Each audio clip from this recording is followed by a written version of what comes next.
Fala galera, tudo bem? Seja bem-vindo a mais um episódio de Arquitetura de Alta Performance. E hoje eu tenho a honra de receber esse cara que é gigante, um cara que vem me ajudando. A gente vem trocando ideias já há alguns meses, falando sobre empresa, falando sobre negócio. Então vou trazer aqui o Fabiano para falar com vocês. Cara, obrigado. Seja bem-vindo ao podcast de Arquitetura de Alta Performance. E se apresenta para a galera que está em casa, o que eles podem esperar desse podcast. Ari, eu que agradeço, uma honra estar aqui.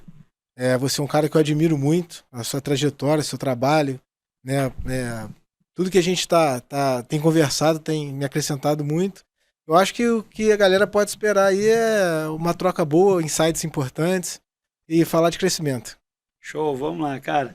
Então, mais uma vez, obrigado. Estou muito feliz e honrado, porque realmente juntar com pessoas boas é muito difícil. Então, estar aqui com você e do treinamento que você já deu aqui para o meu time, dando esse spoiler aqui, foi um treinamento que você deu para o meu time de intencionalidade.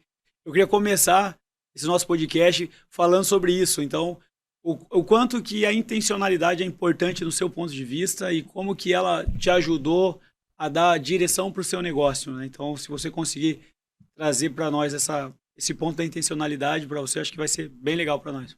Bom, acho que a intencionalidade é o divisor de águas, né? Você tem intenção de fazer as coisas, faz com que você tenha mais clareza nos seus objetivos.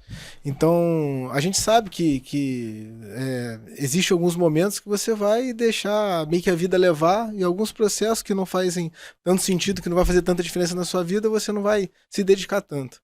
Mas eu tenho algo que eu acredito muito, que é tudo aquilo que eu gasto energia, que eu coloco atenção, que eu tenho foco, que eu implemento disciplina, aquilo me dá muito resultado. Então, quanto mais atenção, mais foco, mais disciplina eu aplico naquele determinado projeto ou naquela intenção, eu tenho mais resultado. E para mim, a intencionalidade é isso. É você não deixar a vida correr, não deixar a vida te levar, não deixar as coisas acontecerem de forma automática. É você ser protagonista. Então, é você colocar a intencionalidade nas coisas que você quer desenvolver. Show. Assim, você falando dessa questão de ser protagonista, lembro de uma passagem que você comentou, não só no treinamento, mas também está nas suas redes sociais, e foi seu início junto com seu pai na empresa que hoje faz a diferença na vida de tantas pessoas, né, que é a JR. Hoje na empresa de vocês são mais de 170 colaboradores. Então, como foi esse início para você, junto com seu pai? Qual era o seu nível de maturidade quando você começou o negócio? Se você já tinha noção de todos os desafios que o empreendedorismo ia trazer?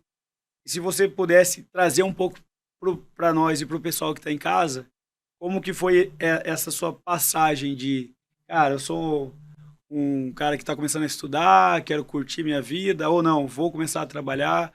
Qual foi o grande divisor de água? Se teve alguma coisa de muito impacto que fez com que você realmente falasse, cara, chegou a hora de eu começar a tomar um pouco mais de rumo e ser protagonista, com certeza, da minha vida e da empresa que é a JR, que é um sucesso hoje. Se você puder dividir isso com a galera, acho que vai ser bem legal. Então, Ari, eu sou do interior, né, cara? Sou do interior do Rio aqui, nascido e criado no interior. E no interior, a gente, antigamente, né, há 20 anos atrás, a gente tinha umas práticas que hoje elas não acontecem, que é começar a trabalhar muito cedo, começar a dirigir muito cedo. Tudo começava muito cedo, andar na rua sozinho muito cedo. Então, eu, de 12 para 13 anos, comecei a trabalhar. Eu estudava de manhã, trabalhava de tarde. E ganhava meio salário mínimo, né? Eu lembro direitinho. Meu primeiro salário foi R$ 80. O salário mínimo era 160, Muito né? dinheiro, né? Era muito dinheiro. E eu não tinha realmente onde gastar. E assim, meu pai sempre foi muito rígido, né? Sempre cobrou disciplina, sempre teve um pulso forte. E aí, trabalhando 1 ano, 2 anos, eu comprei um Fusca. E tava ali trabalhando em contabilidade. Meu pai era sócio de um tio dele e tal, minoritário. E meu pai, um dia, chegou pra gente lá, pra família, e falou: eu vou montar a nossa empresa contábil. E aí, claro, dei todo o apoio, mas dentro de mim, eu ainda não tinha decidido qual ia ser minha profissão. Eu tinha 16 anos. Mas vamos trabalhar, vamos junto, né? Começamos a construir a JR, e faltando poucos dias para a inauguração da JR, eu com esse Fusca sofro um acidente, onde meu pai ficou muito decepcionado, porque eu, menor de idade, dirigindo, ele, mesmo eu não estando errado ali, se eu tivesse habilitação, né? Mas ele sempre me exigiu que se eu tomei a decisão, assumi o risco de dirigir sem habilitação, eu deveria tomar 10 vezes mais cuidado do que uma pessoa habilitada. E aí ele ficou muito decepcionado comigo, e na cama do hospital, que eu fiquei bastante... o acidente me trouxe bastante transtorno de saúde, né? E na cama do hospital eu entendi ali que eu decepcionei meu pai, que pra mim, meu pai é um herói, eu jamais poderia ter permitido que aquilo acontecesse. E naquela cama de hospital eu decidi que eu ia fazer de tudo para que a JR fosse uma das maiores empresas contábeis do Brasil. Hoje a gente já está entre as 150 maiores e dali para frente eu não medi esforços para ver a empresa crescer. Então, dos meus 16 anos aos meus 36 que eu tenho hoje, eu tenho a JR como minha vida. Então, todo mundo fala, meus amigos, que a história minha se confunde com a da JR. A da JR pode não se confundir com a minha, que ela é muito maior. Mas a minha, eu respiro a JR, né? Esse final de semana a gente teve um treinamento com a liderança lá e eu ouvi isso pelo menos umas 10 vezes. Assim, o Fabiano, ele vive a JR, ele vibra a JR, ele soa a JR. Então, e foi naquele momento ali, naquela cama de hospital que eu tomei essa decisão. E você, assim, primeiro parabéns pela empresa e pela história, porque realmente é muito difícil a gente conseguir enxergar uma solução ou você enxergar de um lado positivo, principalmente quando a gente está num momento grave ou num momento que é negativo, né? Então você traz como você está desapontando seu pai, você teve um acidente, um acidente grave, podia ter acontecido uma coisa mais grave com alguém, ou você mesmo poderia ter morrido, algo do tipo. E você, nesse momento, conseguir juntar forças e falar, cara, não, eu vou mudar o meu rumo, vou mudar meu destino, vou pegar toda essa energia que para muitas pessoas seria motivo para se sentir vítima, colocar a culpa em alguém, e você direcionou essa força para ser o cara que você é hoje. A gente está conversando aqui com certeza, porque você é um cara que o trabalho te fez estar onde você está hoje, ou a sua empresa está onde ela está hoje. Então, quando você fala a questão do seu pai, que ele era um cara muito rígido no início, e que você não queria decepcionar o seu pai, e que ele era um herói para você, você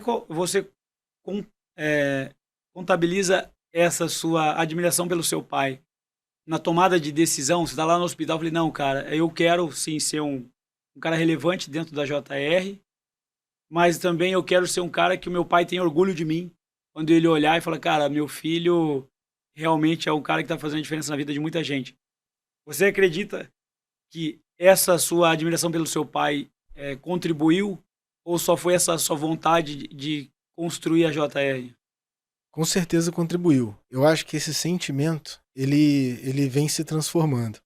Eu tomei aquela decisão, né, ali enfermo, simplesmente porque eu queria provar ao meu pai que eu podia ser diferente, que eu podia ser um cara do bem, ser um cara próspero, que eu podia fazer diferença.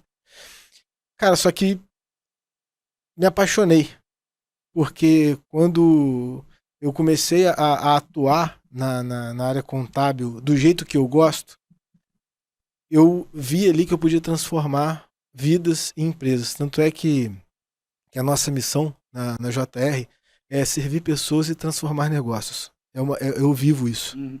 Então, quando eu vi que a empresa começou a crescer, né, e eu comecei a fazer a diferença na vida daquelas famílias, né, através das pessoas que trabalhavam lá.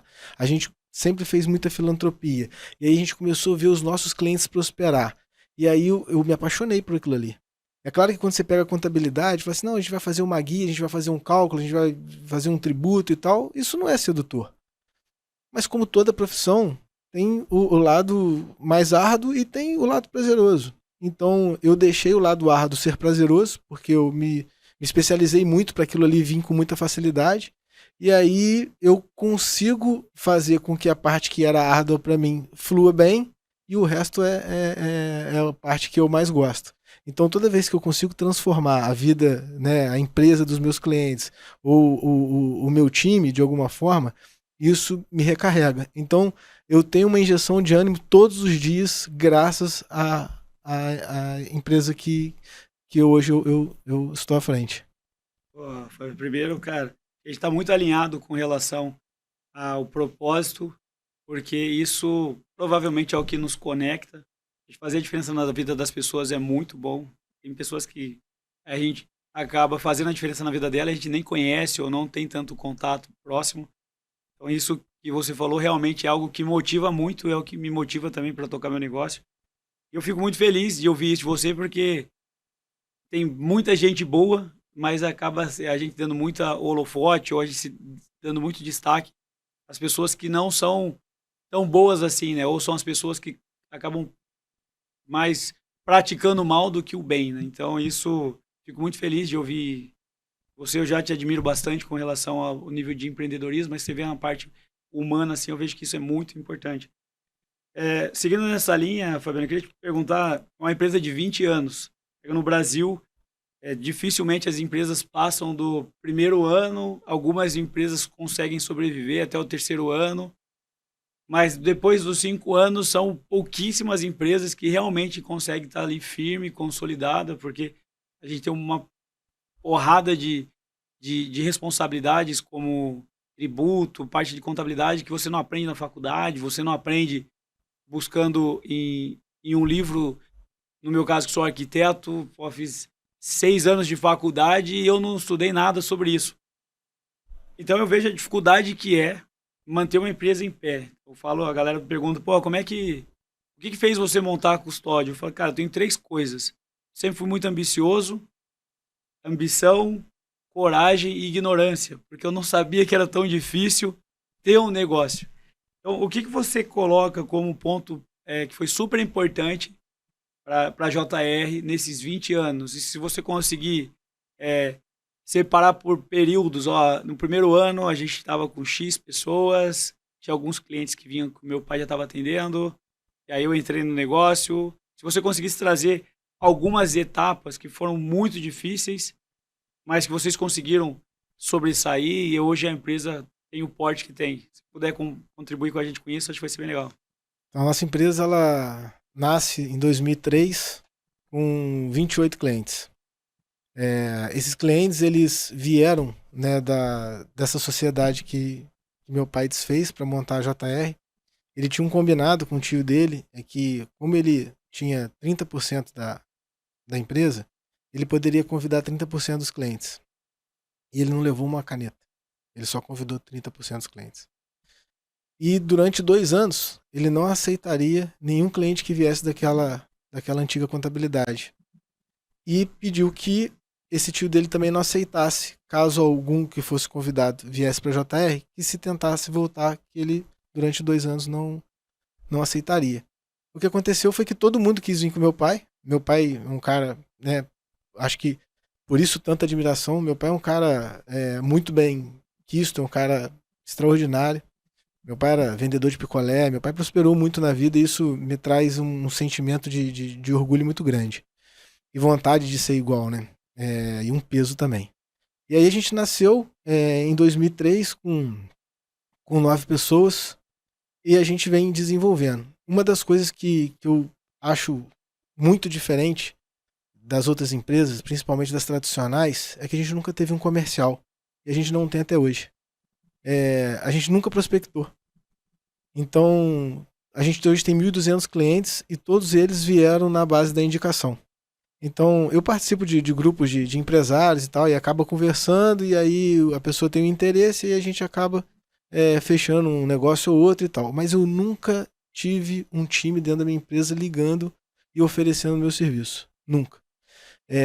Isso eu achava até normal, até conhecer o mercado contábil e que todo mundo faz. Eu falei, gente, eu fico imaginando o segmento que a gente atua é de tanta confiança, que eu acho que um cara não trocaria de contador porque o outro recebeu uma ligação oferecendo trabalho. E se esse cara trocou, eu não quero esse cara. Esse cara vai por dinheiro, esse cara vai... Então não é a minha pegada. Então a gente vem trabalhando sem nunca ter tido um comercial e sendo muito bem indicado. E hoje na empresa a gente tem fila de espera, graças a Deus. E eu acho que isso é uma característica diferente da minha empresa. Ah, por que que eu acho que isso aconteceu? Eu acho porque a gente sempre colocou o cliente como prioridade máxima. A gente tem uma piadinha interna lá que a gente fala, ó, a gente tem que fazer o nosso cliente ficar rico. Alguma coisa vai sobrar pra gente. Então, assim, é sempre na intenção do cliente prosperar. Sempre na intenção do cliente performar mais. E eu acho que isso faz com que o mundo empresarial se conhece e acaba acontecendo as indicações. E você me perguntou das fases difíceis que a gente já passou. Cara, a gente, toda vez que muda a legislação de uma forma mais agressiva, igual a gente está prestes a acontecer com a reforma tributária, é uma mudança muito grande para mim. A reforma trabalhista aconteceu em 2016, houve outras questões durante esses anos vinculadas a benefícios fiscais, mudanças de legislação. Na pandemia, a gente teve ali uma mudança muito rápida, repentina e sequencial de legislação. Então, num dia se acordava, era um decreto, no outro dia era outro, aí no outro dia era redução de carga horária de trabalho, redução, suspensão. Então, a gente tinha que refazer folha de pagamento, saía a legislação, a gente refazia. Então, isso sempre foi um desafio que a gente sempre gostou.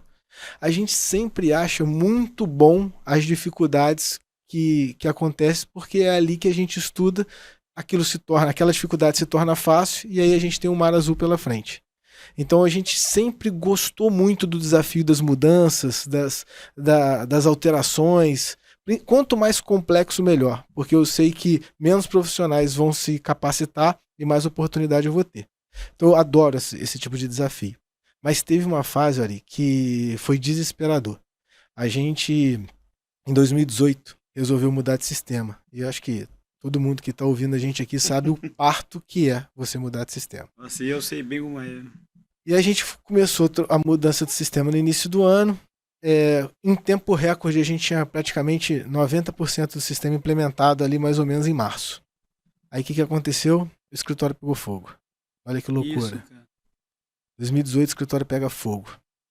A gente tinha acabado de implementar uma prática que era do papel zero. Que hoje, cara, a tecnologia tá aí, não faz sentido ter malote, papel.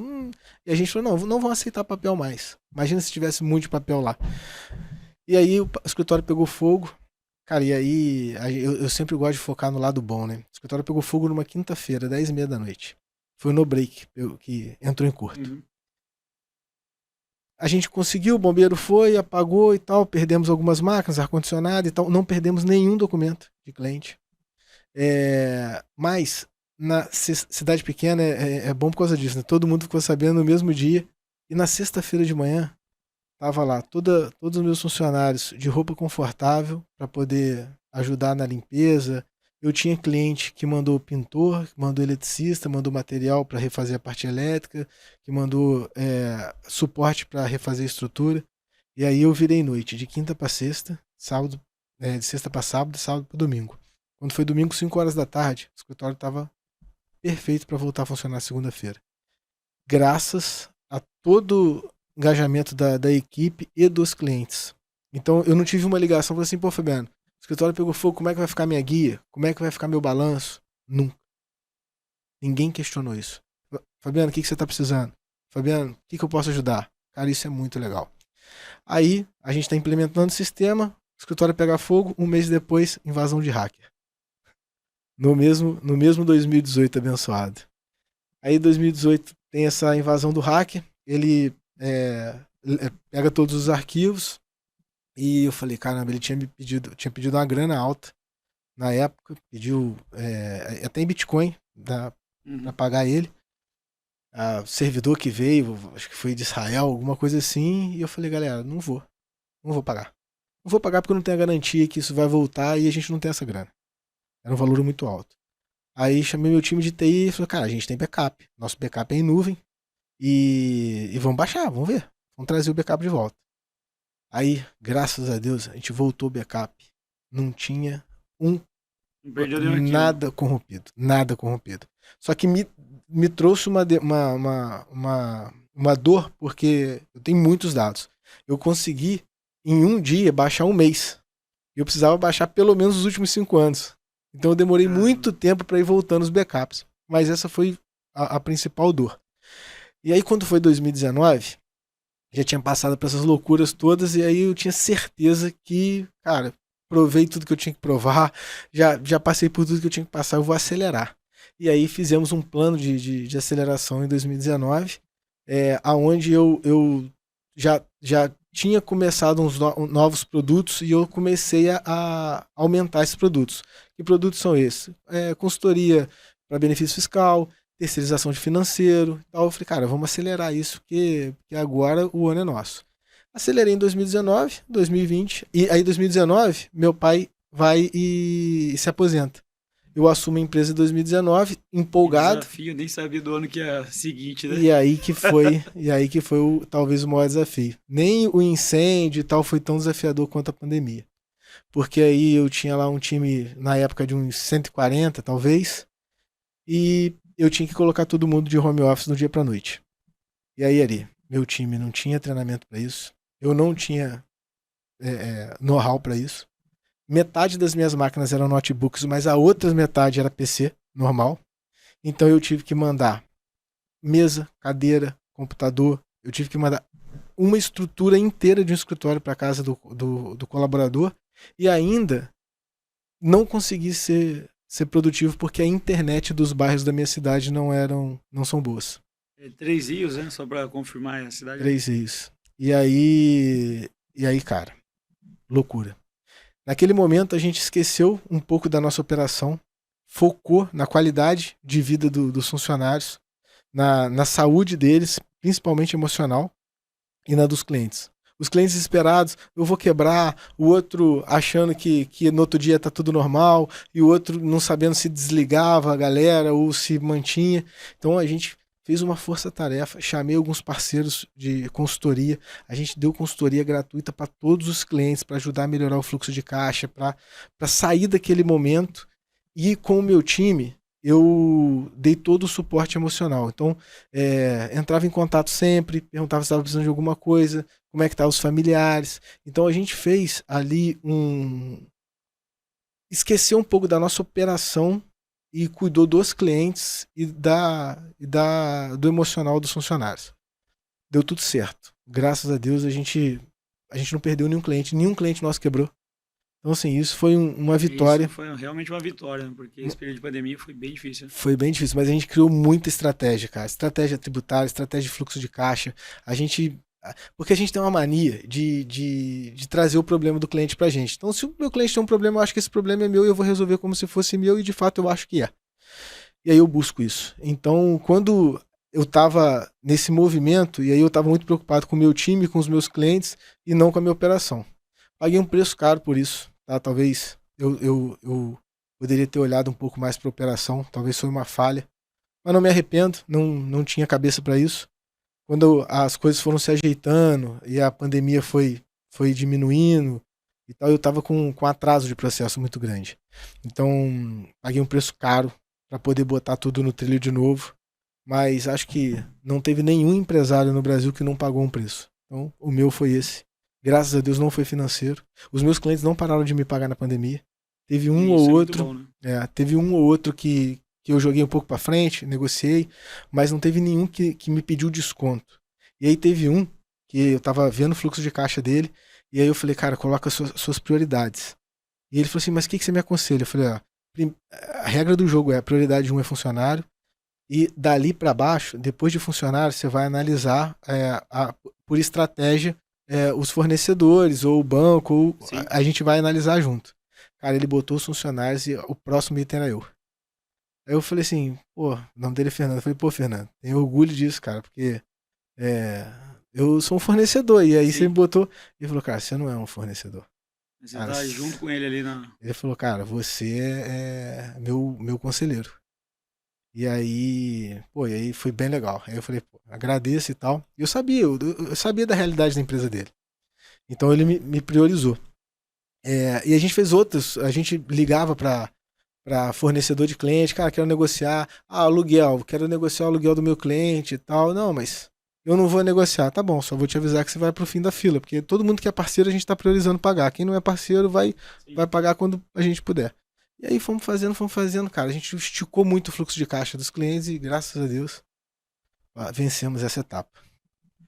Mas hoje o momento da JR, você coloca, passando essa parte da pandemia. Porque a gente coloca. Na época da pandemia também foi bem difícil para a custódio, foi bem difícil para os nossos clientes. A gente faz obra de escritório, e aí de um dia para o outro, todos os escritórios foram paralisados e, pô, basicamente, nosso negócio vive de obra de escritório. Foi muito difícil. Mas isso que você está colocando, desse desafio que você superou, não só todos esses outros pontos que foram bem difíceis com relação ao incêndio, mas você vê essa, o retorno, né? Que é a lei do retorno, você tratando todos os seus, não só os funcionários, mas seus clientes de forma muito boa, você ajudando a eles no momento que você precisou, você nem pediu, a galera já se sentia na obrigação de ajudar, então isso é muito legal. Essa questão da pandemia, na época da pandemia eu fiz algumas pesquisas, falei, cara, como que eu vou sair dessa? Como que o meu negócio vai manter vivo, né? Como que eu vou manter a minha empresa funcionando? E aí eu fui pesquisar um monte de coisa, aí eu vi que se eu não me engano, na Segunda Guerra Mundial já tinha, desde 1850, a questão da Revolução Industrial, então tinha uma pegada muito forte de indústria. Só que quando teve a guerra, todos os homens foram obrigados a ir para a guerra.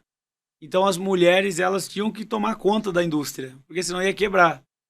Então foi uma coisa muito ruim, que foi a questão da guerra, mas ela abriu a oportunidade e acelerou muito a introdução da mulher dentro do mercado de trabalho. Então, provavelmente, se não tivesse essa guerra, o que a gente já tem hoje de desigualdade seria muito maior. E aí que você está trazendo essa reflexão com relação à infraestrutura, que você tinha que dar suporte emocional para o seu time, suporte estratégico para os seus clientes. Mas eu acredito que, com o que você colocou, que a JR hoje ela é muito mais forte, principalmente com relação à tecnologia, do que antes da pandemia. Você vê se isso realmente faz sentido, se a tecnologia hoje é um meio muito forte dentro da JR, ou não, vocês ainda têm, se viesse uma outra pandemia, você acredita que passaria por esses mesmos problemas, ou vocês realmente são mais fortes agora? Não, sem dúvida, muito mais forte. A gente sempre teve tecnologia na veia. Isso desde a época do meu pai. A gente sempre comprou os melhores equipamentos e os melhores sistemas. Então a gente sempre mapeou mercado contábil, o que tem de melhor, e a gente sempre investiu muito em tecnologia. Hoje a gente está muito ligado nas automações, né? O que a gente pode robotizar, a gente já está robotizando. E isso tem. As pessoas falam assim: você faz isso para diminuir o número de funcionários? Não. Isso eu sempre falo com o meu time, cara, isso é humanização. Aí, como é humanização se você está colocando robô para fazer? Cara, a gente tem certeza que todo o processo repetitivo é desumano. Então não tem por que o cara digitar nada, não tem por que o cara ficar fazendo lançamento. Então eu vou automatizar tudo que eu puder automatizar para que o meu colaborador ele tenha tempo de analisar e dar uma informação que nem a inteligência artificial hoje tem condição de dar, que é você analisar a saúde financeira da empresa e tal. Fabiano, mas tem muita ferramenta hoje que analisa e tal, mas sem saber o histórico, sem conversar, então assim. O lado humano fica bem de fora, né? O lado humano hoje ele está 100% destinado à estratégia. E a parte operacional ela vai ser eliminada. Uma vez eu estava numa reunião do conselho, do CRC, que é do Conselho Regional de Contabilidade, e aí o pessoal estava meio que indignado porque saiu na revista Isto É, se eu não me engano, que a profissão de contabilidade ia acabar. De vez em quando sai. Sim. Eu já li matérias assim. Contabilidade vai acabar, e o pessoal tava meio indignado, porque é o conselho de contabilidade, né? Eu falei, gente, já acabou. Nossa, eles me olharam com uma cara. A contabilidade, do jeito que muitos ainda fazem, já acabou. A contabilidade a gente não tem que fazer mais, ela tem que vir pronta. O sistema tem que fazer automático. A gente tem que usar o nosso conhecimento para a gente ajudar o cliente a tomar as decisões em cima daqueles números que o sistema vai fazer sozinho. Não adianta você pegar, fazer uma guia, igual eu falei no treinamento, não adianta fazer uma guia, cara. Fazer uma folha de pagamento, bonitinho, purpurina, paetê, colorida. Cara, isso não tem valor. Se você pegar um balancete e mandar numa moldura para o seu cliente, não vale nada. O que vale é você extrair as informações desse balancete e ajudar ele a tomar a decisão. E aí deu uma acalmada no pessoal. Mas eu acredito muito nisso, sabe, Ari? Eu acho que a contabilidade, ela de fato já morreu. Né? A contabilidade o sistema tem que fazer sozinho, isso já tem que vir pronto. Você acredita que o seu time de 170 colaboradores, todos eles estão engajados em fazer, como você colocou no início, que os seus clientes sejam mais bem-sucedidos nos seus negócios? Sim, e a gente divide lá, né? A gente tem as áreas de atuação. Hoje a JR está vivendo o seguinte momento.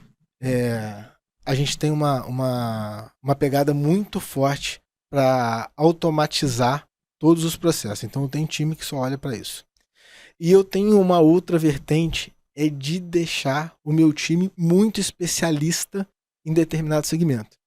A gente, até então, era muito multi-atividades. Então, a gente atende todos os nichos e a gente faz treinamento de todos os nichos. Esse ano, a gente resolveu mudar um pouco. Eu separo o meu time. Então, lá, eu tenho um time que atende atacadista, eu tenho um time que atende indústria, eu tenho um time que atende varejo. Separado por segmento. Por segmento. E aí eu deixo aquele time que é só de atacado, por exemplo, o cão chupando manga no atacado. Então, assim, eu vou fazer um esforço muito grande. Então, esse cara, ele não é intencionalidade. Sim. Ele não precisa passar por todos os treinamentos que a empresa dá. Ele só vai precisar... Ele vai ser especialista no segmento que ele foi alocado. Exatamente. Igual, por exemplo, se a gente faz a contabilidade da tua empresa, não faz sentido eu treinar esse cara IPI, que é imposto de produto industrializado, sim, imposto de importação. Não, cara. É serviço. Então esse cara tem que ser muito bom em retenção de INSS, tem que ser muito bom em prestador de serviço, em ISS, ponto. Sim, não, faz todo sentido. Aí, fazendo uma ponte no que a gente estava conversando antes do seu escritório, hoje já a pandemia já não é mais um assunto latente, isso já é passado. Hoje o seu time trabalha home office, é híbrido, a galera 100% presencial? Poucas pessoas em home office, maior parte. A gente tem uma filial em Juiz de Fora que trabalha em estilo de rodízio. Em Três Rios, a gente tem poucas pessoas em home office, mas é talvez por uma necessidade maior. Retornou agora de licença maternidade, ainda tem ali uma dependência do filho, mas muito raro. A Juiz de Fora, por conta da distância, da cultura lá e as pessoas precisarem de muito tempo para deslocamento, a gente está fazendo formato híbrido. Assim, Ari, eu estou investindo muito pesado na cultura da empresa. E é muito mais difícil você conseguir uma cultura forte com as pessoas à distância. Então, talvez quando a gente tiver uma cultura mais na veia que a gente está buscando, possa ser que faça mais sentido. Mas hoje eu estou zelando mais por essa cultura. Isso que você está colocando para mim e para o meu time faz todo sentido, porque é o que a gente escuta dos nossos clientes. Então, a gente também atende empresas com uma quantidade muito grande de funcionários. E aí a dificuldade de você conseguir construir uma cultura forte com o time trabalhando de casa. Então, para você, o espaço físico hoje da JR, ele é um ponto muito importante na construção da cultura. E se o seu time, quando voltou, se eles percebem isso, se eles se sentem importantes dentro ali da organização, ou você teve muita resistência para que a galera voltasse para trabalhar dentro do escritório? Eu tive muita dificuldade da gente voltar a produtividade para o trilho. Porque o período que a gente ficou de home office criou, parece que a pessoa perdeu perdeu ali não é a cultura, mas aquela... Fugiu a palavra. Mas, assim, imagina que você tem uma rotina, né? Você perdeu aquela rotina. Então, a pessoa trabalhando em casa, o horário dela acordar era diferente, dela se alimentar era diferente, dela... Enfim, quando volta para a atividade, né, operacional no escritório, a gente percebeu que as pessoas demoraram a voltar aos trilhos, né? Então, isso abalou muito a produtividade. E sentiram um desconforto de não poder estar próximo ali de filhos e até quem tem parentes com comorbidade, que precisa de mais atenção, sentiu essa falta. E, por outro lado, muita gente achou muito melhor, porque tinha muita dificuldade de concentração em casa, e na empresa a gente tem essa vantagem de você se concentrar muito mais fácil.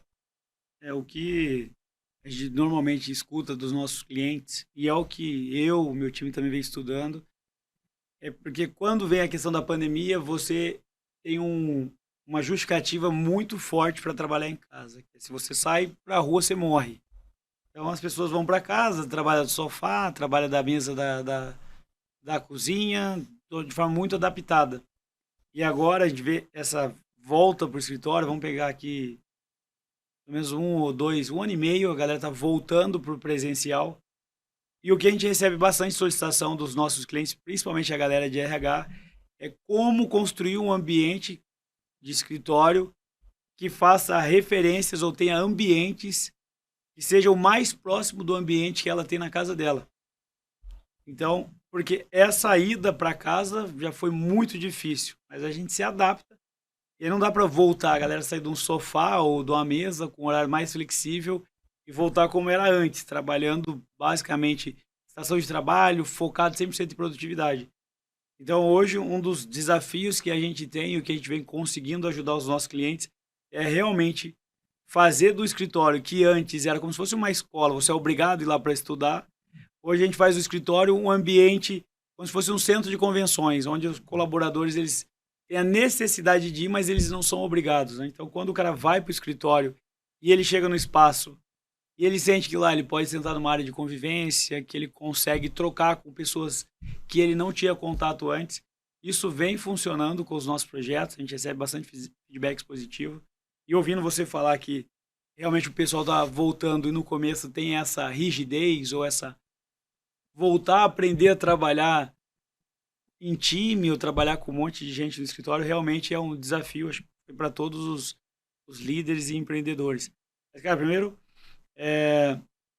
parabéns mais uma vez com relação à empresa, porque uma coisa que eu queria te perguntar, como manter o time de alta performance numa cidade do interior, você ter basicamente 170 colaboradores, eu acredito que 80% deles está lá em Três Rios. Como é que você faz o recrutamento dessa galera? Como é que você treina esse time? Existe lá na sua cidade escolas que auxilia nessa preparação? Ou dentro da JR você tem ali uma jornada de treinamento que capacita esse pessoal que entra basicamente sem conhecer nada de legislação, de contabilidade, e depois você tem a tranquilidade de colocar eles de frente com um cliente que tem faturamento de milhões e ele consegue performar. Então, como que é para você esse desafio de uma área totalmente fora do centro de negócios, conseguir ter tanta gente e crescendo? Como é que foi esse desafio para vocês?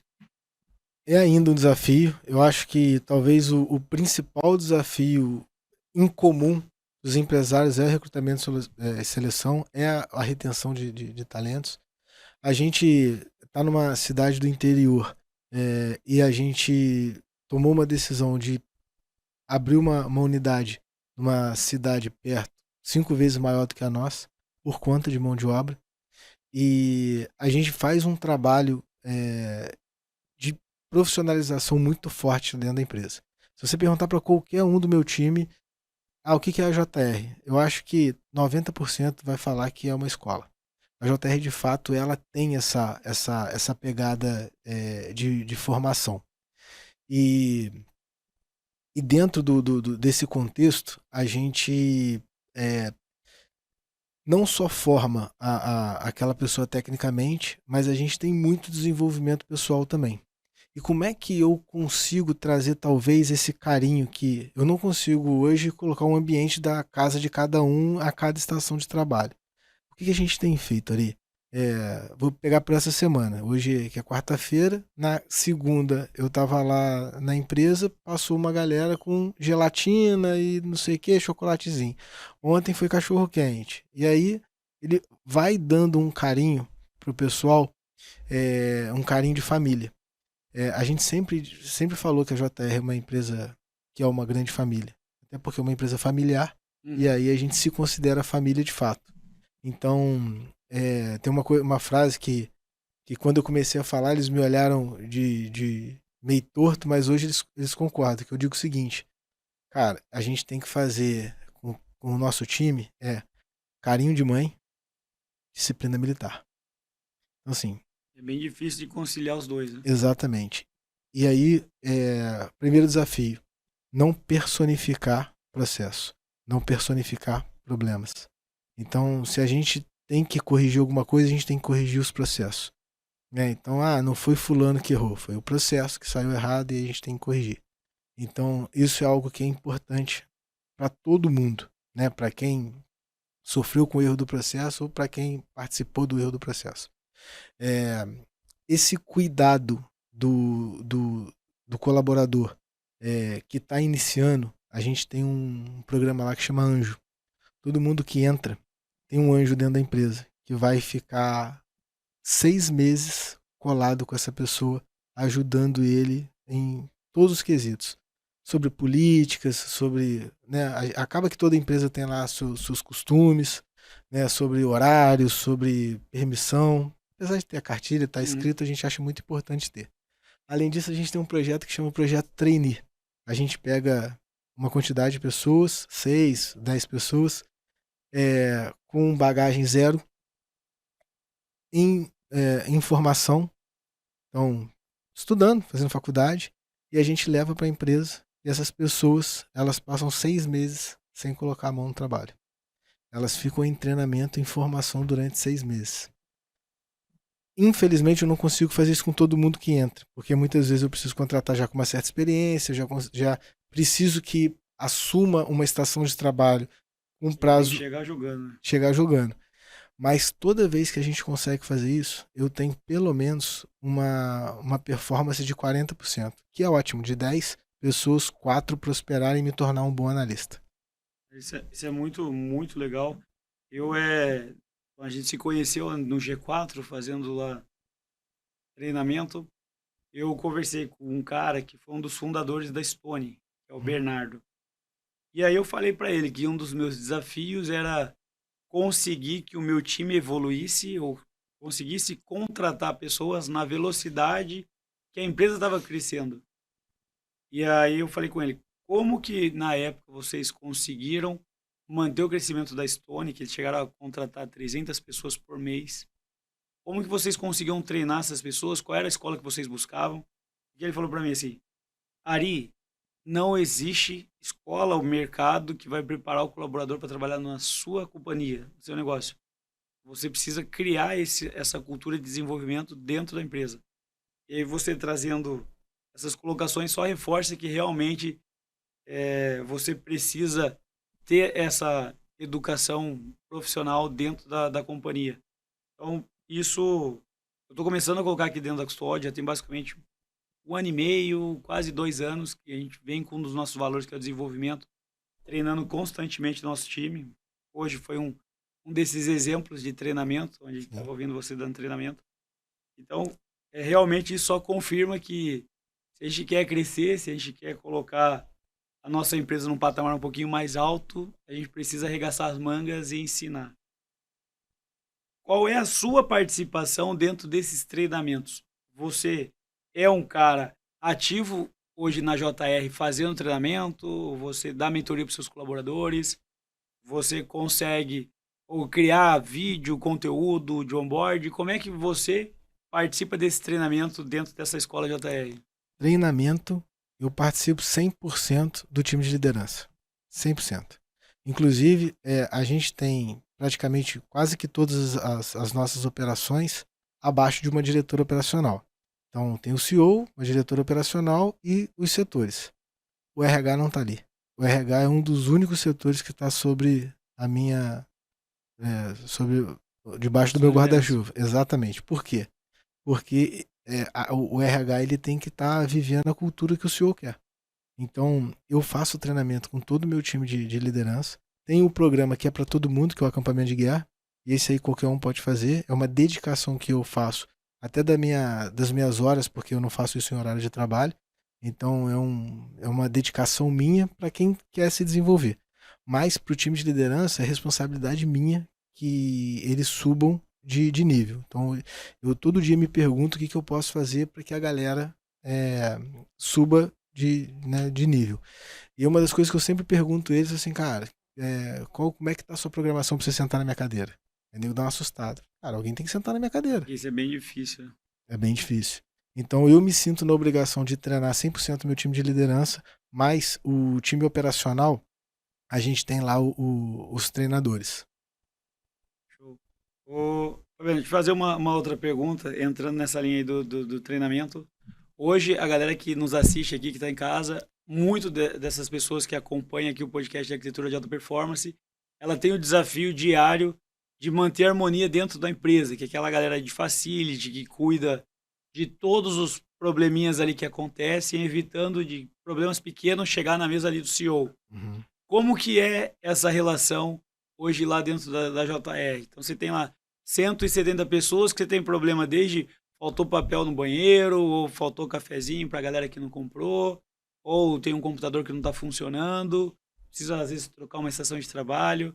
Você tem um time que te auxilia nisso? Ou como que é essa gestão aí no dia a dia? Então, eu trato o que chega para mim. E aí eu separo, assim, separo muito bem separado o que é problema de processo e o que é problema de comportamento. Confesso para você que os problemas de comportamento são mais difíceis de resolver. Os problemas de processo são mais fáceis. Ah, o computador quebrou, o papel que faltou e tal. Em que momento a gente falhou no processo? Ah, não, porque a menina que olha o papel estava de folga porque é aniversário dela e aí não passou essa demanda para quem substituiu e tal. Beleza, é um processo que precisa ser revisto. Fácil de resolver, tranquilo. O problema de comportamento, ele pode ter vários viés. Ele pode ser um problema de comportamento por conta de ego, pode ser um problema de comportamento porque um comprou a briga do setor do outro, pode ser um problema de comportamento oriundo de uma fofoca, pode ser um problema de comportamento vindo de uma reclamação de algum cliente que gerou algum transtorno e uma conversa acalorada. Então ele vem desdobrando, né? E aí quando chega para mim é porque o time da gestão não conseguiu resolver. E aí o meu desafio é não ser injusto. E aí eu preciso mapear tudo que aconteceu, pegar o máximo de informações possíveis, né? Mas no final das contas, a minha tratativa é conversar com ambas as partes, tentando colocar ali um ambiente seguro, onde elas possam falar, se manifestar e chegar no denominador comum para a gente poder resolver a questão. Na maioria das vezes, a questão ela é muito menor do que ela pareceu. Então, tem um problema lá que você vê nitidamente que foi uma falha na comunicação que gerou ali um transtorno muito grande. Cara, você colocou aquilo ali num ambiente confortável e foi desdobrando o problema, tá, mas o que aconteceu? Mas o que você tá sentindo? E você tá sentindo isso por quê? Mas o que você acha que a pessoa podia ter feito diferente? E tal, e vai. Então, mas você não acha que... Desdobrar a solução, né? Desdobrar. Fatiar o problema, e aí você vai ver que o negócio não era tão grande. E aí, o que você podia ter feito diferente para não chegar onde chegou? Eu poderia ter feito isso. Então, o que você vai fazer da próxima vez? Não, acho que eu consigo resolver, eu acho que não vai precisar chegar nesse... Tudo bem. E aí a gente resolve. Na maioria das vezes é simples quanto isso. Quando o negócio tá acalorado demais, um problema de uma fofoca mais grave, de uma acusação, porque o meu setor errou porque fui induzido, porque você colocou no sistema, não sei o que e tal, e gerou, às vezes, uma reclamação de um cliente, e aí meio que cria uma birra.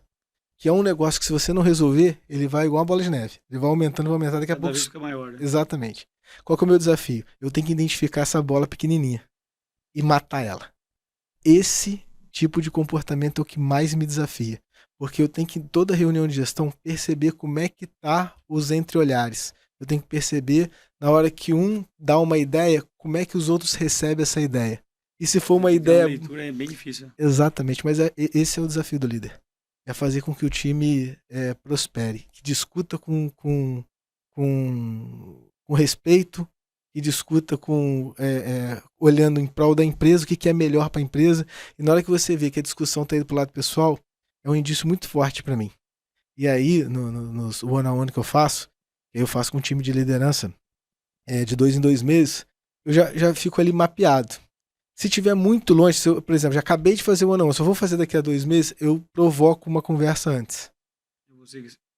Mais uma vez, você falando da intencionalidade, né? Exatamente. Deixa eu trazer aqui, porque pode aumentar essa bola aí, né? Cara, se eu te contar uma coisa de intencionalidade que eu fiz com meu pai, espero que ele não ouça esse podcast. Não, vai ouvir que a Luana já vai mandar direto pra ele. Então, a Luana é o FBI, cara. Cara, o que eu fazia muito, assim, meu pai já perto de se aposentar e eu querendo tomar umas decisões e implementar algumas coisas, e eu fazia a ideia ser dele, cara.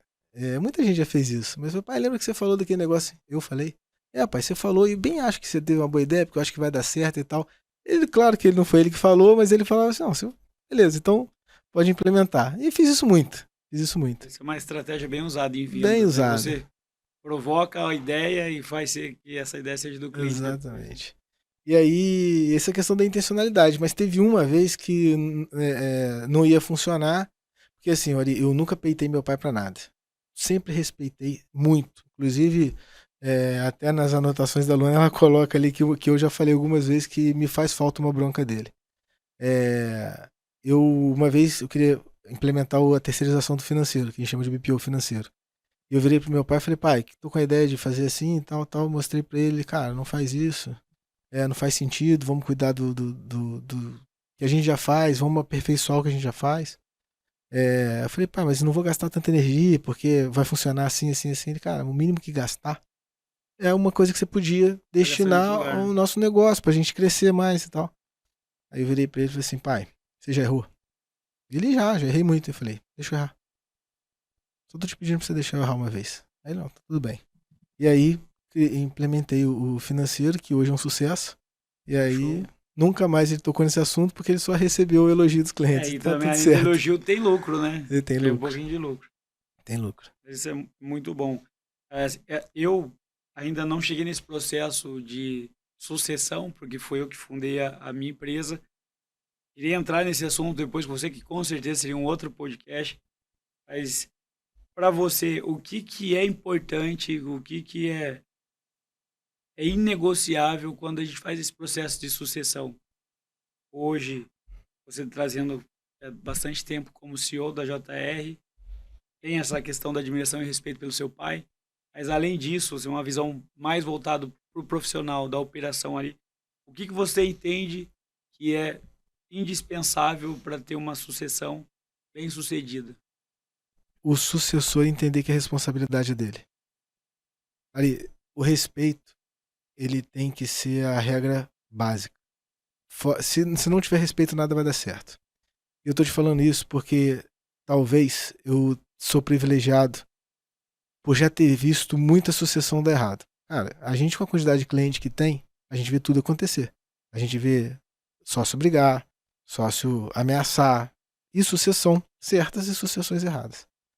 Uma coisa que eu posso te garantir é que o respeito, ele é que vai fazer a sucessão dar certo ou não. Eu já vi caso de sucessão onde, no caso, o pai, ele tem receio de passar o bastão pro filho, porque o filho fica naquela, não, quando eu assumir, você vai ver, eu vou mudar tudo. Cara, e não é isso. Você tem que manter o ritmo, né? O sucessor, ele fica doido pra pegar o bastão e mudar o mundo. Cara, eu fiquei uns 3 anos fazendo tudo do jeito que meu pai queria que eu fizesse. Não era o que eu queria, mas ele era o senhor. Eu fazia do jeito dele, porque ele era o senhor. Eu tinha que respeitar isso. Existe uma hierarquia, independente da família. Depois que ele... E aí, o nosso combinado é que ele se aposentaria na metade de 2020. Ele se aposentou em agosto de 2019. Ele antecipou porque ele confiou em mim. Sabe o que eu fiz? De 2019 até o dia que era o combinado, eu fiz tudo do jeito dele, como se ele estivesse fazendo. Eu não coloquei nada de implementação na minha cabeça. O jeito que ele gostava que fosse feito, continuou sendo feito. Qual é a sensação que eu levei pra ele? Cara, era só 1 ano. A sensação que ele absorveu foi, cara, fiz bem, fiz certo. Cara, tô em paz, exatamente. E hoje ele vai na empresa, porque tem a sala dele lá e tal, mas ele cuida das coisas que ele gosta. Ele não tá na operação mais. Tô fazendo obra lá, tô mudando, achei que ele fosse dar pitaco. Zero. Então, assim, tô mexendo na operação e tal, ele tá vendo o movimento, nem pergunta. Então, eu acho que o respeito, ele modifica a forma com que a coisa acontece. Se o cara tiver, não, o pai, ele nunca vai se sentir, você tá falando de pai e filho, que foi meu caso, mas o sucessor, ele precisa muito passar o bastão com confiança. Senão ele vai segurar a informação, ele vai segurar a senha, ele vai segurar... Cara, ele não fica saudável. Ele vai dar, basicamente, te dar a liberdade, mas com a coleira, né? Tá toda hora puxando. E torcendo pra dar errado, cara. Eu já vi isso acontecer muito. É combinado uma sucessão com falta de respeito, e aí o pai fica doido pra falar. Te avisei. Falei que não era pra fazer assim. Você não... Doido pra falar isso. Cara, eles estão jogando no mesmo time. Não faz o menor sentido. Parece loucura o que eu tô falando, mas juro pra você que acontece. Eu já ouvi alguns depoimentos relacionados à sucessão, e é algo que eu tenho medo. E a galera fala que assim, a gente cria empresa para 3 coisas. Ou você cria empresa e vende, ou você cria empresa que vai quebrar, ou você cria empresa que vai passar para vai ter uma sucessão que vai quebrar a empresa. Então, fala que a empresa tem esses 3 destinos. No começo eu falei, cara, eu não vou construir uma empresa que vai acontecer isso. Mas realmente, a gente está construindo algo a longo prazo. Em algum momento você não tem mais tanta ação, né? Igual você tem uma empresa com muitos colaboradores, você não consegue estar com a sua mão em todos os pontos. Então você realmente precisa confiar muito e estar com um processo bem definido para conseguir passar isso para frente. Eu trabalhei com meu pai mais de 20 anos, né? Para ele confiar essa sucessão. Então eu acho que quem tem medo, porque acha que vai colocar ali uma pessoa para fazer a sucessão, em 2, 3 anos vai... Cara, não vai funcionar. Na minha opinião, eu acho que ou você vende a empresa, ou se você quer uma sucessão saudável, você tem que acompanhar. É um processo, cara. Não não é uma decisão que você toma. Meu pai, ele anunciou a sucessão com 10 anos de antecedência. Ele falou, daqui a 10 anos eu vou me aposentar. Basicamente 10 anos de treinamento, né? É basicamente 10 anos de treinamento. E ele falou, na data X, eu largo o bastão. Essa data X era para ser 2020, ele fez em 2019. Ele ainda é sócio da empresa. O nosso combinado é esse. A gente absorve percentual da empresa a cada ano. Então, a cada ano a gente absorve percentual da empresa. Então, meu pai ainda tem 3 anos ainda que é sócio, vai ser sócio. Então, ele é sócio. Ele podia dar pitaco o que for. Mas a sucessão bem feita e a confiança, ele tá lá confiando no que está acontecendo. A confiança realmente é algo que a gente constrói na jornada, né? Acho que uma jornada dessa, com mais de 20 anos junto, com certeza, acho que ele consegue colocar a cabeça no travesseiro e falar, tô em paz, porque esses 170 pessoas que estão lá dentro tem um bom líder ali na frente, né? E eu, como seu amigo e fã também, que estou te acompanhando e vejo o quanto que você é um cara dedicado ao desenvolvimento e também passar o seu conhecimento para as outras pessoas, cara, acho que está no caminho certo, e a ideia é que realmente, se você tem outros objetivos, não só dentro da JR, mas questão de crescimento, seguindo nessa mesma linha, acho que com muito desse aprendizado que você teve com o seu pai, com certeza vai chegar ao ponto que um dia você vai fazer a sucessão para os seus filhos, e com certeza muito desses aprendizados você vai passar para eles, né? Fabiano, deixa eu fazer só mais uma pergunta. A galera que nos acompanha aqui também, tem muita gente que está começando o negócio agora. Então, como eu falei para você lá no início, a gente sai da faculdade achando que já está rico porque se formou, ou a gente tem um pouquinho de dinheiro, acha que montar empresa é muito fácil. E eu passei por isso porque quando, na verdade, eu já tinha empresa antes de me formar, e eu fui aprendendo nessa jornada como dói muito o crescimento, dói muito essa porrada que a gente leva, e eu coloco que essa visão que você é especialista da parte contábil, tributária, talvez seja o maior inimigo de todo empreendedor que está iniciando. Se você pudesse trazer, assim, talvez entre 3 a 5 pontos que você fala assim, não comece um CNPJ sem olhar essas coisas aqui. Quais seriam esses pontos? E, você vai falar, entra no site da JR que eu vou te ensinar. Mas quais seriam 5 pontos básicos para o cara que vai abrir um CNPJ, que nunca ouviu falar sobre esses problemas e que com certeza é algo que na frente vai assombrar ele e pode fazer o empresa dele quebrar. Cara, se ele já abriu um CNPJ, já é uma grande evolução. Chega clientes para mim e, não, eu quero abrir empresa. Tá bom, me conta sua história, como é que você vai fazer? Não, eu já faço. E aí o cara tem maquininha de cartão do CPF, cara, uma loucura. Porque assim, a questão tributária hoje na pessoa física bate 27,5%, cara. Então, o cara que tá fazendo um faturamento ali tá correndo um risco de quebrar o próprio negócio antes de abrir o CNPJ. Então, se ele já está buscando abrir um CNPJ, ele já me tranquiliza. E aí, ele abrindo o CNPJ, o erro mais comum, né, de todo mundo que abre o CNPJ, que está começando, é confundir a pessoa física com a jurídica. Movimentação financeira. E isso daí, para ajustar depois, é muito difícil. É claro que todo mundo que começa um negócio tem uma certa informalidade, é normal, não tem ali o controle de tudo. Na verdade, o cara é o eu empresário, né? Porque ele é contas a pagar, contas a receber, marketing, vendas, pós-vendas, ele é tudo. Ele é tudo. Ele é tudo. Ele é o eu empresário e aí que tudo é o eu. E aí, algumas coisas realmente vão sair um pouco do controle. Mas a primeira coisa que não custa nada e já ajusta, porque depois vai ser muito difícil voltar, é essa questão da misturar pessoa física com jurídica. Às vezes eu recebo o extrato bancário da pessoa jurídica lá, tá o cara pagando a escola do filho. E assim, um exemplo que tem milhares de outros. Então esse é o primeiro ponto. O segundo ponto, não negligenciar as obrigações acessórias que o fisco traz, porque a penalidade é alta. Então, às vezes, o cara vai buscar um contador e aí ele vai pegar aquele amigo, o cara que conhece do conhecido de não sei quem, que vai cobrar um baratinho e tal, cara. Muito cuidado com isso. Porque você não dá olhos para as obrigações que a tua empresa precisa entregar, pode ser um motivo de quebrar a tua empresa de novo. Tem uma coisa que eu gosto muito cara, o seu CNPJ tem que estar pleno para você ser pleno. Não adianta nada você tentar fazer uma operação muito bem feita e amanhã ter uma trava de nota fiscal, você não poder comprar, você não poder ter problema trabalhista. Então, sair contratando sem entender como é que é uma lei, né, do Brasil de CLT. Né, e aí, hoje, a gente tem um negócio que chama E-Social, que é quase o Big Brother da folha de pagamento, que está vendo tudo. Monitorar a todo momento. Monitora. A Receita Federal é muito boa em monitoramento, né? Então, as penalidades elas não são simples. E não dá para você ligar para o governo e falar, cara, desculpa, eu não vou errar de novo, alivia dessa vez. Não vai acontecer. Então, tenha do seu lado profissionais competentes. Não estou falando para você contratar o mais caro, não estou falando para você contratar o cara que está na mídia, mas contrate bons profissionais.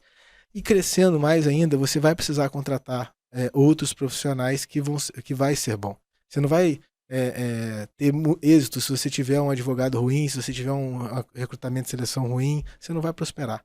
Então, se cerque de pessoas boas, não confunda o patrimônio pessoal com empresarial, né, pessoa física com jurídica, e tome muito cuidado com a legislação. Não existe desculpa para falar eu não sabia. Legislação, se você, igual no seu caso arquitetura, eu quero atuar em arquitetura, é tua obrigação saber de todas as obrigações da sua atividade. E aí, digo isso porque às vezes bate um cara lá desesperado porque abriu uma indústria e aí o meio ambiente lacrou a empresa dele. E, cara, mas você não sabia que você precisava dessa licença? Não, não sabia. Então é muito complicado quando você pega um profissional que não consegue te assessorar e não, eu faço aqui baratinho, vamos lá, vamos resolver. O cara só quer emitir a guia, né? Pois é, cara. E aí lacra uma operação sua, quebra o cara. Assim, esses pontos que você colocou faz todo sentido e eu senti na pele todas essas fases. Você começar o negócio quase de forma informal, você negligenciar isso. Um ponto que você colocou que é muito fora da curva, que a JR vive, saiu de 28 clientes para 1.200 clientes por indicação, então isso mostra um nível de confiança que provavelmente é a confiança que o seu pai passa para você e ele espera que você leve para ele e passa para os clientes. Então eu sempre olhei muito para vendas. Vou olhar para vendas, mas essa questão de contabilidade, falar, não, isso aqui é mais uma formalização, emite um documento depois e resolve.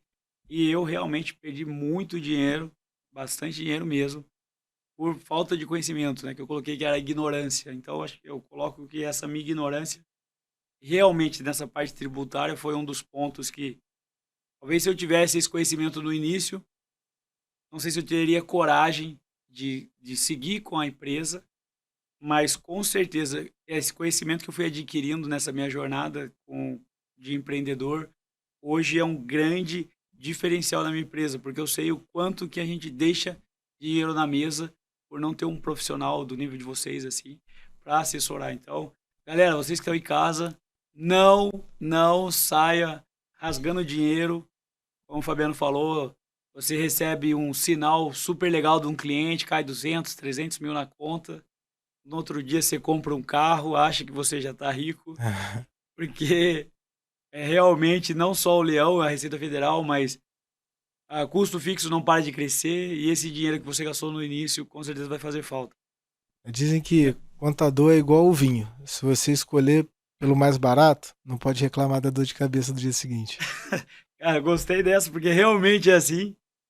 Já ouvi de advogado, né? Falando que advogado existe dois, é o que te ajuda e o que te ferra, né? Mas tem essa outra questão aí da parte jurídica. Bom, vamos lá. Cara, já está encerrando o nosso tempo, já passou 5 minutos aqui, mas o papo tá muito bom. Eu estou conversando com você e aprendendo, estou anotando uma porrada de coisa aqui. A gente buscou um pouco, né? Quando a gente já vem conversando, até lá dentro do G4, a gente tem bastante incentivo com relação à parte física. Até hoje, no seu treinamento, você falou a parte profissional, a parte que a gente precisa trabalhar, que é a nossa parte física, a nossa parte de inteligência emocional. Você falou que esse livro que a gente está aqui na nossa mesa, com relação ao ego, você leu 2 vezes. Mas hoje, para você, um esporte que você pratica, que você gosta de fazer, tem algum esporte, alguma coisa que falar, meus momentos assim que eu preciso desligar um pouco, para que caminho que você vai? Cara, tênis. Quando eu entro na quadra, eu acho que é o único momento que eu não penso na empresa. Assim, a quadra, para mim, ela é um ambiente seguro, aonde as minhas preocupações elas não conseguem entrar. Assim, e sou ruim, tá? Mas tô melhorando. E aí, Não dá para ser bom em tudo, né? não dá. Eu tenho 2 atividades físicas que eu faço, né? Uma meio que por obrigação, que a academia eu acho que é algo que todo mundo tem que fazer, né? Gerar massa muscular vai te facilitar na sua velhice. E eu quero brincar com os meus filhos durante muitos anos, né? Eu quero brincar com os meus netos. Então, a massa muscular é como se fosse uma poupança. Você vai depositando lá na frente quando você precisar. Você Já pode. tem um modo de resgatar, né? Você tem. Agora, se você começa com nada, aí fica complicado. Então, acho que a musculação é algo que eu faço pensando no meu futuro, mas o tênis é algo que eu faço que me dá prazer. E você está falando do tênis, assim. Com certeza para você é uma válvula de escape. Está falando que o esporte ele é muito importante. A gente conversou muito sobre a JR. Você tocou agora na questão dos seus filhos. Qual é a importância do Fabiano para os seus filhos? Você falou várias vezes aqui como seu pai é um herói para você, é um cara que você admira muito. Como que você coloca dentro da sua rotina a vida com seus filhos, com a sua esposa? Para você, isso te ajuda dentro do seu profissional? Como que você consegue organizar toda essa questão de trabalho, fazer gestão, ser CEO, jogar tênis, fazer exercício e um tempo para cuidar dos seus filhos, da sua família? Como que é essa organização para você? Cara, eu tenho uma certeza muito grande que o que vale é a qualidade do tempo que você passa com seus filhos, com a sua esposa, que seja. Eu tenho. Assim, eu nunca falei isso pra ninguém. Dentro do meu horário de trabalho, o escritório abre 7h30, eu consigo sair de lá 7, 8 horas da noite. Mas, toda semana, tem 1 hora de cada filho dentro do meu horário de trabalho. E aí eu vou levar eles na escolinha de futebol, alguma coisa deles.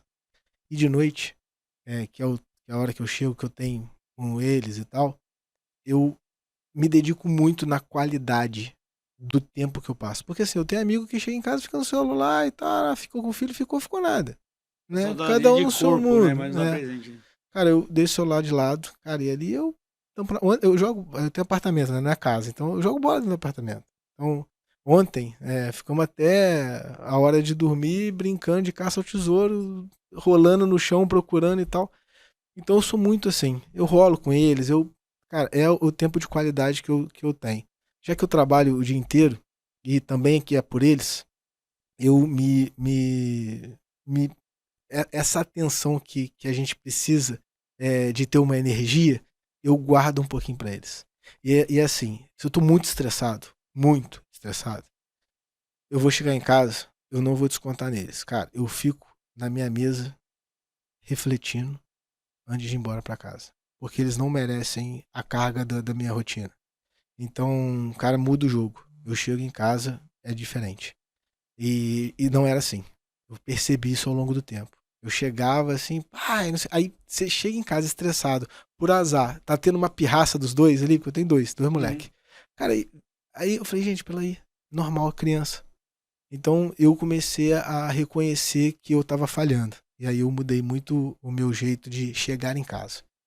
E não existe essa história, problema fica na empresa, você chega em casa, você leva, cara, normal, A normal. gente é uma pessoa só, É né? uma pessoa só. Só que é o seguinte, cara, eu saí da empresa fazendo tudo que eu podia fazer naquela hora ali, cara, não tem mais o que fazer. Eu vou resolver no outro dia. Então, cara, eu vou pra casa mais em paz. Eu acho que a qualidade que eu tenho com eles é muito grande. E eu nunca tinha me permitido tirar férias. Eu sempre fui pauleira. Pra você ter uma ideia, pra ir pro G4, cara, eu me sinto muito mal. Porque eu. Parece que você tá indo pra festa, né? Exatamente, porque lá tem os momentos de lazer. E os momentos de lazer é tipo 5%. quinta-feira. É. Quinta-feira não é dia de lazer, eu tinha que estar trabalhando. Eu E sei aí como que é, eu passo por isso eu também. me sinto mal de ir, sabe? Mas eu sei que lá eu vou aprender muito, eu sei que vou ter conexão, eu sei que eu vou fechar contrato. Mas eu tô negociando comigo mesmo, me permitir isso. Mas depois das crianças eu tenho me permitido mais. Enforcar uma sexta-feira, sabe? Sair com eles, viajar com eles e tal. Então é dessa forma que eu trato.